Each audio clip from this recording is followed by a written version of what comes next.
నమస్తే, నేను విజయ్. సమ్మర్ వచ్చేసింది, ఎండలు దంచి కొట్టేస్తున్నాయి. సరదాగా అలా ఫ్రెండ్స్తో కలిసి చిల్లు బీరేద్దాం, ఎండంతా తగ్గిపోతుంది, కాస్త రిలీఫ్ అయిపోతాం అనుకుంటున్నారు కదా. నిజంగా మద్యం సేవించడం వల్ల, అందులోనూ కూల్గా ఉండేటువంటి బీర్స్ తీసుకోవడం వల్ల ఏదన్నా హెల్త్ ఇష్యూస్ వస్తాయా? ఎస్, ఖచ్చితంగా వస్తాయనేటువంటి అపోహ చాలా మందిలో ఉంది. ఇది నిజమో కాదో తెలుసుకుందాం.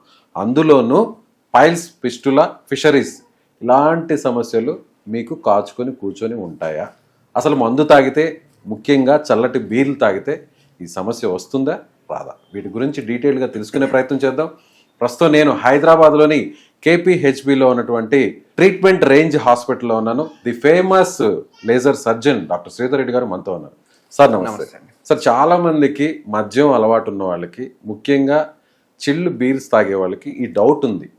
నిజంగా మందు తాగితే పైల్స్ వస్తాయా? మసాలా ఫుడ్ తింటే, కారం తింటే ఇలాంటి సమస్యలు వస్తాయి, వేడి వాతావరణంలో ఉంటే సమస్యలు వస్తాయి, ఫైబర్ ఫుడ్ తక్కువగా తింటే ఈ సమస్యలు వస్తాయని తెలుస్తుంది. కానీ మందు తాగితే ఈ ప్రాబ్లం వస్తుందా? అందులోనూ చల్లగా ఉన్న బీర్ తాగితే ఈ ప్రాబ్లం నుంచి ఏదైనా కాస్త రిలీఫ్ ఉంటుందా? నిజంగా ఈ ప్రాబ్లం ఇంకా ఎక్కువ అవుతుంది? కొంచెం దాని గురించి ఏమైనా డీటెయిల్గా చెప్పే ప్రయత్నం చేస్తారు? ఈ క్వశ్చన్ అడిగారు కానీ చాలా మంది నన్ను తిట్టుకుంటారో ఏమో తెలీదు.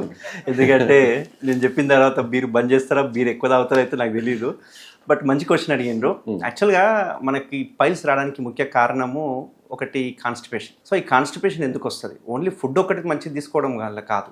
పీచు పదార్థాలతో పాటు మనం వాటర్ ఎంత తీసుకుంటామనే దాన్ని బట్టి మనకు మోషన్ అనేది డిసైడ్ అవుతుంది. ఎందుకు డిసైడ్ అవుతుంది అంటే, మోషన్లో మనకి ఏదైతే ఫ్రీగా రావాలో వాటర్ కంటెంట్ బాగుండాలి. సో మోషన్కి వాటర్ కంటెంట్ ఉంటేనే ఫ్రీగా వస్తుంది. బట్ ఆ వాటర్ని మనము బయట నుంచి ఇవ్వలేదు అనుకోండి, అంటే యూజువల్గా మనం ఏం చెప్తాం, 4 to 5 liters మినిమం వాటర్ తీసుకోవాలి. మినిమం అయితే ఒక 10 నుంచి 12 గ్లాసులు అని చెప్తుంటాం.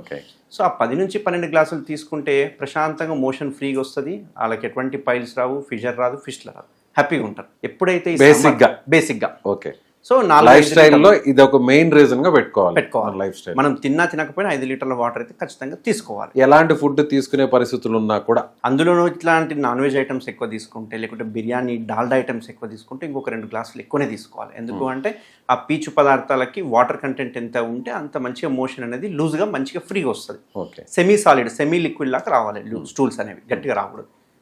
సో ఇట్లా గట్టిగా వస్తున్నాయి అంటే మనకు పైల్స్ కానీ ఫిషర్ కానీ వస్తూ ఉంటుంది. సో మామూలు రోజుల్లోనే కనుక తక్కువ తీసుకున్నా, లేకుంటే ఎండాకాలం సమ్మర్ వచ్చింది, సమ్మర్లో మనము బయట పని చేసే వాళ్ళు కావచ్చు, వీళ్ళు చెమట రూపంలో వాటర్ అనేది అబ్జార్బ్ అయిపోతుంది. సో ఈ 3-4 లీటర్లు తీసుకోమన్నది లెక్క అన్ని కాలాలతో పాటు సమ్మర్లో మనకు బయట లాస్ ఎక్కువ ఉంటాం కాబట్టి ఒక 2 లీటర్లు ఎక్కువనే తీసుకోవాలి. అట్లా కాకుండా ఇదే 3 లీటర్లు నేను సమ్మర్లో కూడా తీసుకుంటాను అంటే ఏం పర్వాలేదు, మంచిగా తీసుకుంటారు. 3 లీటర్లు సఫిషియెంట్గా తీసుకుంటారు. బట్ ఏదైతే తక్కువ ఉందో బాడీకి, బయట నుంచి మనం అందియకపోతే బాడీకి కావాల్సిన వాటర్ని ఎక్కడి నుంచి తీసుకుంటుంది ఫస్ట్ అంటే మోషన్ నుంచి తీసుకుంటుంది. మోషన్ నుంచి. సో పెద్ద పేగులో మోషన్ కదులుతున్నప్పుడు అందులో ఉన్న వాటర్ కాస్త అబ్జర్వ్ అయిపోతుంది. ఓకే. ఒకవేళ అది సెమీ లిక్విడ్ గా, సాలిడ్ గా ఉన్నా కూడా, సెమీ లిక్విడ్ గా ఉన్న స్టూల్స్ ఏదైతే పెద్ద పేగులో పక్కకు వెళ్తూ ఉంటది కదా, మోషన్ పాస్ అవుతూ ఉంటది కదా, అక్కడ నుంచి బాడీకి గనక మనం బయట నుంచి వాటర్ ఇవ్వకపోతే గనక ఆ మోషన్ నుంచి వాటర్ ని బాడీ అబ్జర్వ్ చేసుకుంటుంది. సో అది అందువల్ల థిక్ అయిపోతుంది, అందువల్ల అది హార్డ్ అయిపోయి వాళ్ళు ముక్కడం స్టార్ట్ చేస్తూ ఉంటారు. ముక్కే వరకు అక్కడ బ్లీడింగ్ అవ్వడము, పైల్స్ రావడం ఇట్లాంటివన్నీ చూస్తుంటాం.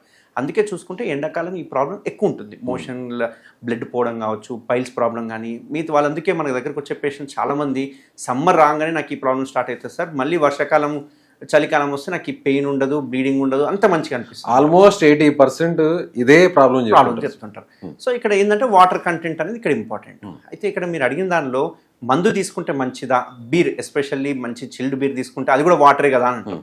అది కూడా వాటరే, కానీ అందులో ఉండే కంటెంట్ ఏంటి అంటే ఆల్కహాల్ ఉంటుంది. సో ఆల్కహాల్ వలన ఏంటి అంటే ఒక 5 to 7% అనేది మనకి ఇండియన్ బీర్లో మనకు ఆల్కహాల్ కంటెంట్ అనేది ఉంటుంది. రీసెర్చ్ ప్రకారం ఏంటి అంటే 15% కంటే ఎక్కువ ఆల్కహాల్ తీసుకుంటే కనుక, ఓకే, 15% కంటే ఎక్కువ ఆల్కహాల్ ఎందులో ఉంటుంది, విస్కీస్ కావచ్చు, రమ్ము కావచ్చు, లేకపోతే వోడ్కాస్ కానీ బ్రాండీలో ఉంటుంది. సో అప్ టు 15% వరకు ప్రాబ్లం ఏం లేదు. 15% దాటినప్పుడు తీసుకుంటే కనుక మెల్లగా, అంటే ఆ మోషన్లో ఉండే పేగుల కదలిక తగ్గుతుంది ఒకటి. రెండవది, మోషన్ అనేది అంత ఈజీగా జారదు, అంటే కిందికి రాదు, మెల్లగా వెళ్తూ ఉంటుంది. ప్లస్ ఇంకొకటి ఏంటి అంటే డయూరిటిక్ ఎఫెక్ట్ అంటాం. డయూరిటిక్ ఎఫెక్ట్ అంటే ఏంటి అంటే ఎక్కువ సార్లు మూత్రానికి వెళ్తుంటాం. మనం నీళ్ళు తీసుకునే వరకు ఎక్కువ సార్లు మూత్రానికి వెళ్తుంటాం. సో ఆ తాగినంతసేపు మూత్రానికి వెళ్ళిపోతాం, బాడీలో ఉన్న వాటర్ అంతా బయటికి వెళ్ళిపోతుంది, మళ్ళీ బాడీలో వాటర్ అనేది ఉండదు. సో వీళ్ళు ఏం చేస్తారంటే మోషన్ తీసుకున్న తర్వాత ఆల్కహాల్ కంటెంట్ ఏదైతే ఉందో ఈ ఆల్కహాల్ కంటెంట్ వల్ల డైల్యూట్ ఎఫెక్ట్ రావడం వల్ల ఎక్కువసార్లు మూత్రానికి వెళ్ళిపోయే వరకు బాడీలో వాటర్ కంటెంట్ తగ్గిపోతుంది. సో మనము మామూలుగా అయితే కనుక 1-2 సార్లు మోతుంటాం మూత్రానికి. బట్ ఈ ఆల్కహాల్ తీసుకోవడం వల్ల, బీర్లు ఎక్కువ తీసుకోవడం వల్ల 5 సార్లు పోతుంది, ఎక్కువ సార్లు పోతుంది. పోయే వరకు బాడీలో ఉన్న వాటర్ మొత్తం మూత్రం ద్వారా వెళ్ళిపోతుంది. సో ఈ వాటర్ కంటెంట్ పోతుంది, అలాగే బాడీలో ఉన్న వాటర్ కంటెంట్ కూడా మిక్స్ అయిపోయి బయటకు వచ్చేస్తుంది, మొత్తం బయటికి వెళ్ళిపోతుంది. వెళ్ళిపోయే వరకు వాళ్ళకి బాడీలో వాటర్ కంటెంట్ తగ్గిపోతుంది. తగ్గడం వల్ల ఆ వాటర్ని మళ్ళీ మోషన్ ద్వారా తీసుకోవడం వల్ల వాళ్ళకి మళ్ళీ మోషన్ అనేది హార్డ్గా వస్తుంది. అందుకే మీరు గమనిస్తే కనుక ఆల్కహాల్ తీసుకునే వాళ్ళకి 80% కాన్స్టిపేషన్తో ఉంటారు, సమస్య ఉంటుంది. 100% కాన్స్టిపేషన్తో ఉంటారు. ఆల్కహాల్కి దానికి రిలేషన్ అది. ఎందుకంటే పేగులో కదలిక తక్కువ ఉంటుంది, మూత్రం ఎక్కువ సార్లు పోతారు, దాంతో వాటర్ కంటెంట్ తగ్గే వరకు మోషన్ హార్డ్ అయిపోతుంది. అందుకే 15% కంటే ఎక్కువ తీసుకున్న వాళ్ళకి మోషన్ అనేది చాలా హార్డ్గా వెళ్తుంది అనేది స్టడీస్ జరిగినాయి. బట్ బీర్కి 5% తీసుకుంటే అవుతుందా అంటే డైయూరిటిక్ ఎఫెక్ట్ వలన వాళ్ళకి కాన్స్టిపేటెడ్ అవుతారు. కాబట్టి ఆల్రెడీ పైల్స్ ఉన్న వాళ్ళు ఏదో చల్ల బీర్ తాగితే వాటర్ తీసుకున్నట్టుగా అనుకుంటే వాళ్ళకి ఇంకా పైల్స్ ఎక్కువ అయ్యే అవకాశాలు ఉంటాయి. ఈ సమస్యతో బాధపడే వాళ్ళు ఆల్రెడీ ఈ ప్రాబ్లం ఉంటే వాళ్ళు అవాయిడ్ చేయడం అనేది చాలా ముఖ్యం. అంతేకాకుండా ఈ కదలిక, పేగులో కదలిక అనేది మెల్లగా వెళ్తూ ఉంటుంది. కోలాన్ ట్రాన్సిస్ టైం అంటుంటాం. అంటే పెద్ద పేగులో ఎంత ఫాస్ట్గా కదులుతుందో అంత ఫాస్ట్గా మనకు మోషన్ బయటకు వస్తుంటుంది. ఇప్పుడు మనం మోషన్ ద్వారానికి అంటే మోషన్కి వెళ్ళిన తర్వాత మోషన్ ఇమ్మీడియట్గా వచ్చేస్తుంది. ఎందుకంటే ఆ తిరిగిన మోషన్ అంతా రెక్టంలో స్ట్రక్ ఉండి అక్కడ నుంచి మనకు మోషన్ వస్తుంటుంది.